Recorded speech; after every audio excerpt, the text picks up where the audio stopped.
I'm Kay Dee Cole with Clarity Wealth Development. I'm here to kind of go over the PERS statement, as that is one question we get a lot of from PERS retirees is what is a statement? What does it mean?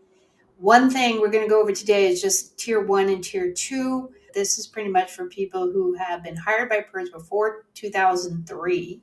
So again, this is tier 1 and what's considered tier 2.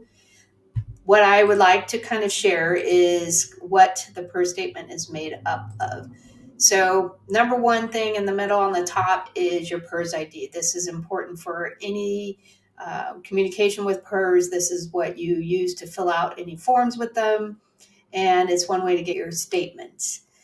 On the PERS statement, there's also just your basic your name, address, your birth date, your first hire date, which is when you were first hired by PERS. It doesn't mean you become a member right away. It's usually about 6 months of service, and it depends on the employer, but 6 months after you've been hired is when you usually start your membership in PERS. And that means that you are now eligible for PERS contributions to retirement.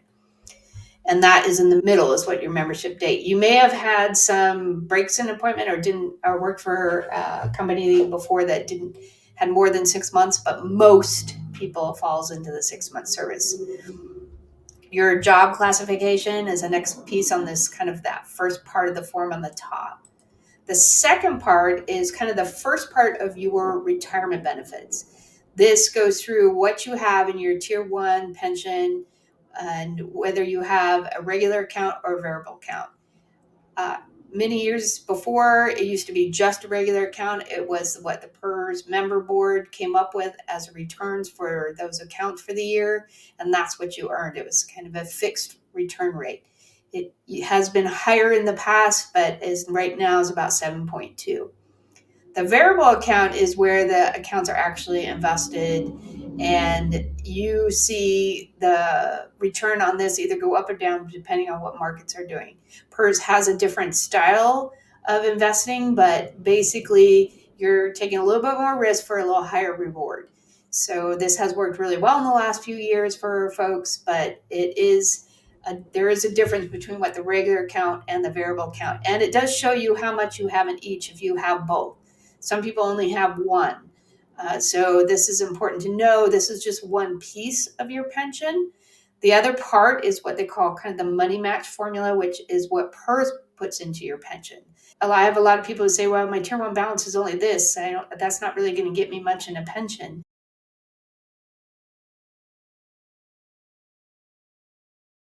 What it looks at is not only the balances you have in your first part of the pension, but it also looks at your years of service. So your service credit is what happened in this last year. The total service credit is what PERS has for you as what they're going to use in their formula to come up with that pension amount. So this person has 29 years, 9 months. And if they bought a 6 months of service when they retired, they would be able to have that 30 years of service, which can make a difference in how much that pension estimate is. Police officers and firefighters have a whole different, it's called a unit account. It's a lot different. They can retire earlier. And so if you're a policeman or firefighter, sorry, this video just kind of goes over the basics of the statement. Next is the IAP, the individual account program. So this is where people can put more into their PERS. It is a second part of this whole thing. When you apply to retirement, you have a pension, but then you also have options of what you're going to do with your IAP, whether you're going to roll that over into an IRA, roll over into, right now it's Oregon Savings Growth Plan, or if you want to start taking distributions, and then there's options and how much you want to take out over a period of time. The IAP must be either rolled out or distributed up to 15 years from retirement. Well, your account balance is shown here, what the average return is. Recently, PERS is doing for the IAP what a lot of companies are doing, and they've moved to target date funds. This is completely based on your age or your birth year. And unless you go in and change it, it is automatically set up this way. So if you wanted to be more aggressive in your accounts, say you had 2030 fund, you could do a 2040 fund, and that would make it more equity based rather than just the standard 2030 fund. And vice versa, if you want to be more conservative, you could definitely do that and go down to a lower target date fund. So it's worth to look and see where you are, and if that's comfortable. And one thing advisors can do is kind of walk you through if that makes sense. And then the 2020 employee pension stability account was new in 2020.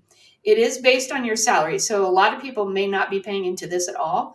But if you have a certain salary in this, the Senate Bill 1049 is what that monthly threshold is.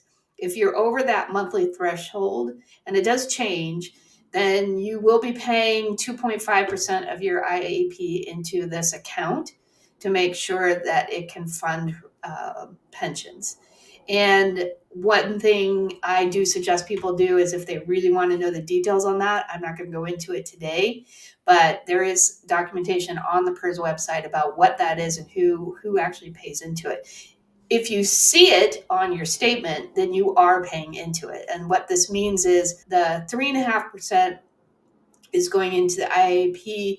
The 2.5% is now going into the stability account. You can see the earnings rate is set at more a fixed rate than the earnings rate on the other part, which is more variable based on that target date fund. So this is something fairly new, but if you're wondering, that's what that is when you see that on your statement. I hope this helped. And if you have any questions or need help, we are happy to help you out. We do work with clients going into PERS retirement and helping them go through the options and all that they have to go through. And we try to figure out what's best for the client as far as what retirement means in PERS. So thank you and have a great day.